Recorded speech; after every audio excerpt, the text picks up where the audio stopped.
Today I want to discuss about the test of significance for small samples. So last videos of testing of hypothesis we had discussed about the all the large sample test for the proportions, test for the means, even of course test for the standard deviation also there. I will discuss later. So today I want to discuss about the test of the significance for the small samples. So we know everybody what is the large sample, what is the small sample. So large samples, then the sample size is greater than 30, the large samples. When the sample size is less than 30, they are called the small samples. Okay, before we discuss the significance for the small samples, we want to discuss about the exact sampling distributions. Because of the, what are the exact sampling distributions? Generally, there are three exact sampling distributions. T distribution, F distribution, chi-square distribution. So these are the exact sampling distribution. For all these applications of the exact sampling distributions are belongs to the test of significance for the small samples. Okay, T distribution applications, F distribution applications, chi-square distribution applications. So now we will discuss individual applications. First we will discuss the T distribution. So T distribution has a wide number of applications in statistics. Some of I will explain. So what are that one? First one, to test the sample mean is differ significantly from the population mean. That is the first one. Second one, there is to test the difference of the two population means, two means. Third one, to test the significance difference between the observed correlation coefficient and observed regression coefficients. Fourth one, to test the significance of observed partial and multiple correlation coefficients. Once again I will repeat all these T distribution applications. First, the sample, to test if the sample mean is differ significantly from the population mean. Second one, to test the significance difference between the means.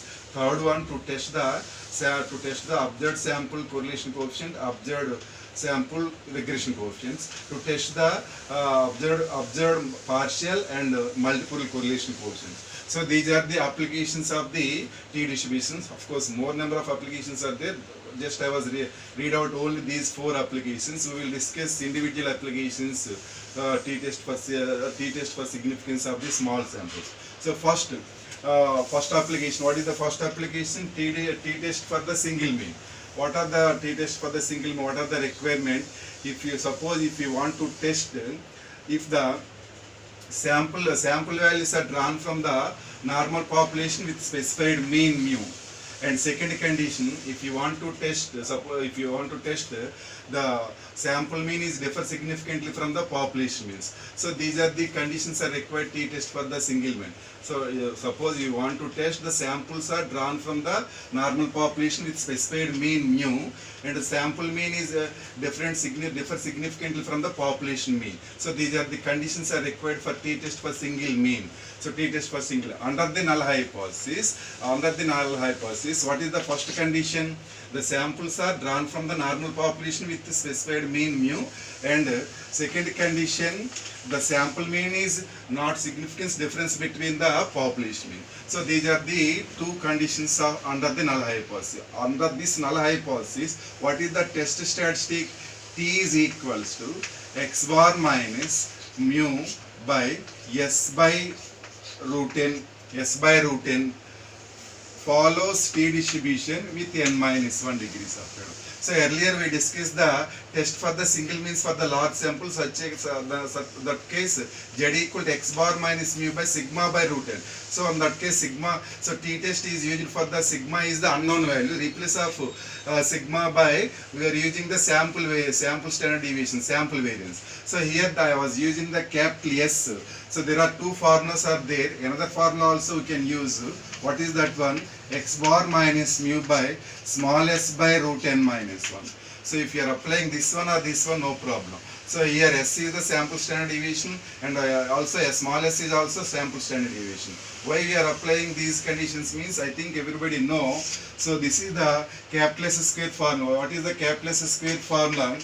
1 by n minus 1 summation of xi minus x bar whole square.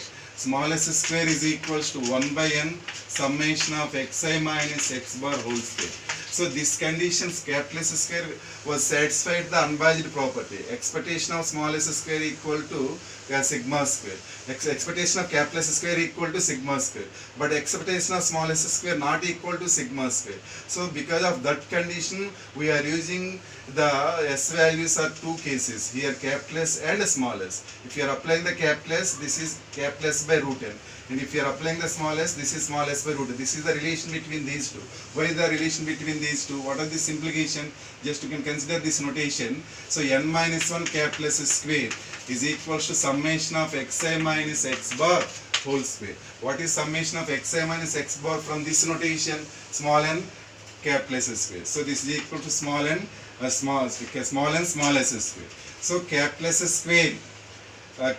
square by n is equals to small s square by n minus 1. So this is the relation of the capital S square by n equal to small s square by n minus 1. If you are applying the root on both sides, small s by root n, capital S by root n is equals to small s by root n. So that's why we are applying the t-statistics for two formulas, this formula, this formula. Maybe little slight change the test statistic value. So we are ignoring that condition, no problems. Like from if you are comparing these two values, slight difference is there, but we can consider the both are the values for the test statistic value.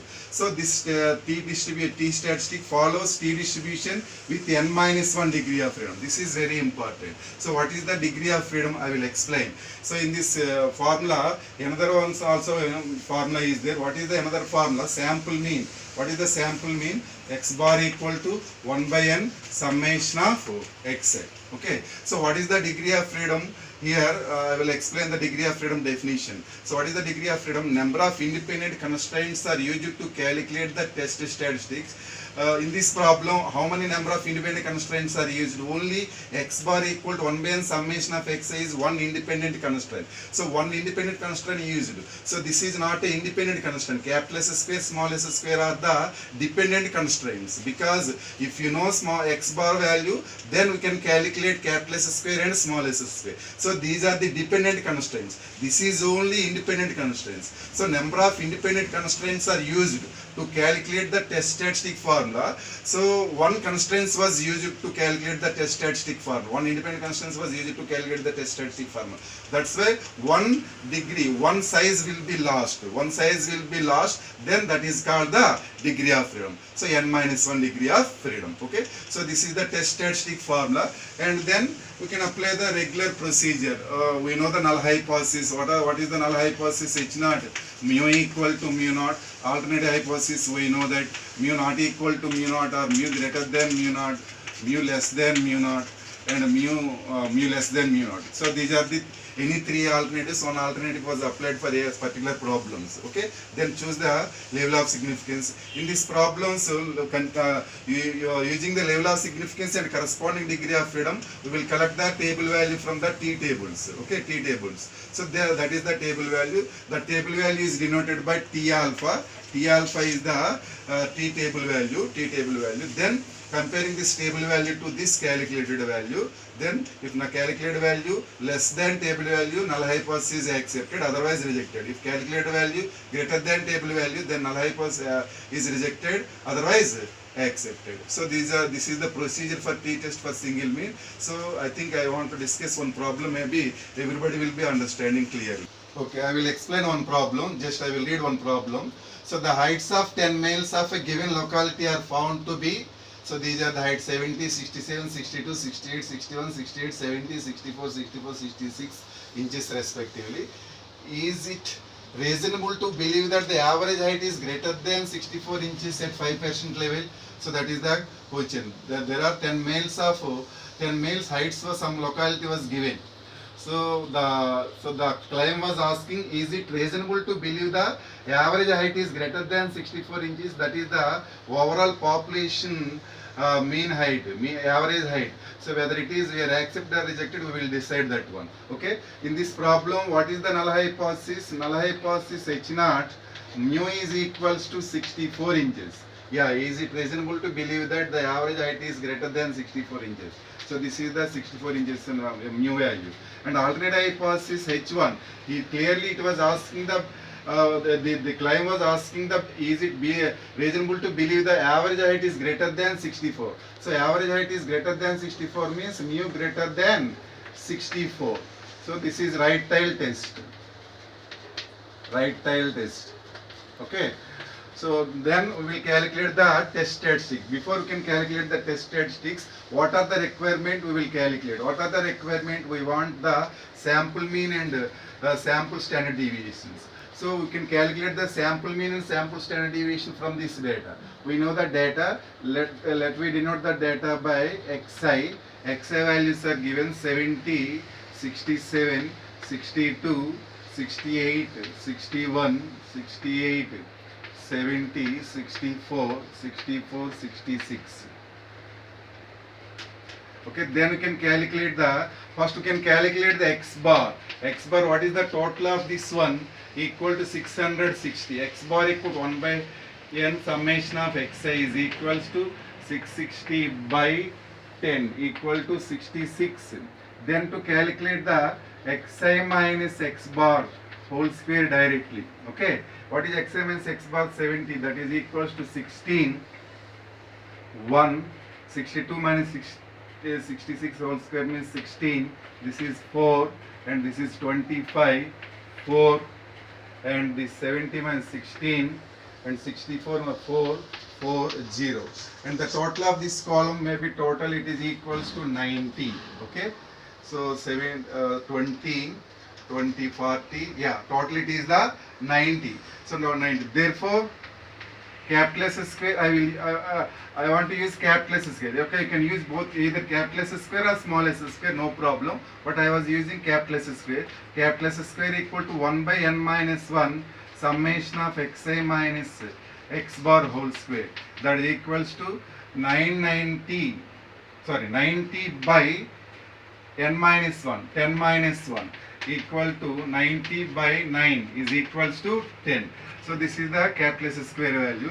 Therefore, yeah, or you can use, therefore T is equals to x bar minus mu by capital S by root n is equals to x bar value. What is the x bar value? 66. And what is the mu value? 64 by S is the S square equal to 10, this implies S equal to root 10 equal to something 3.33 something, 3.1 something. Okay, so therefore 3.1 by root 10. After simplification, this is 2.03 approximately. After simplification of this totally, it is equals to 2.03. This is the calculated value, and we will collect the table value. How to collect the table value? We are given the level of significance, 5% level of significance in this problem, and the table T, from the T tables, the value of T at 5% level with n minus 1 equal to 10 minus 1 equal to 9 df is equals to T alpha is equals to 1.83. I think from the T tables I was collected this value. So sorry, I don't want to show the T tables, but I was correct directly. Maybe can easily verify this value from the T tables. It is available from the T tables. T alpha is equals to 1.83. So this is the table value. This is the calculated value. Comparing this value to this value.